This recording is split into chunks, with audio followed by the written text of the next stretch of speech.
আপনারা অনেকেই হয়তো চেনেন এটা কি, আবার অনেকে চেনেন না। যারা চেনেন না তাদের জন্য বলে দিই, এটাকে বলা হয় খড় ছাতু। আর খড় ছাতু বলতে বলতে একটা খড়ের টুকরোও পেলাম। যাই হোক, এই খড় ছাতু দেখতে অনেকটা ব্যাঙের ছাতার মতো হলেও খেতে কিন্তু খুব টেস্টি। আমার তো খুব ভালো লাগে। এটা অনেক রকমভাবেই রান্না করা যায়, তবে আমার টকটাই বেশি ভালো লাগে। আর আজকেও আমি টকই বানাবো। এই যে একটু আমশি নিয়ে নিয়েছি, জলে ভিজিয়ে দিচ্ছি।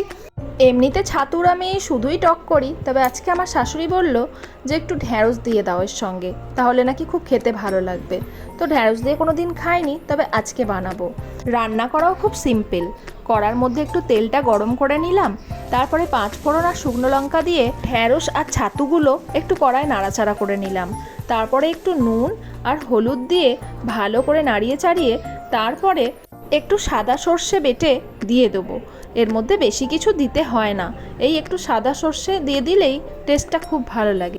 একটু ভাজা ভাজা মতো হয়ে গেলে আমি যে আমশিটা ভিজিয়ে রেখেছিলাম সেই জলটা দিয়ে দেবো, আর আমশিগুলোও দিয়ে দেবো। তারপর ঢাকনা চাপা দিয়ে দেবো।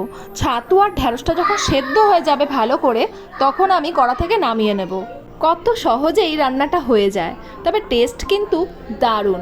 গরম ভাতের সাথে একটু আলু ভাতে আর এই টকটা আমার তো খেতে দারুণ লাগে।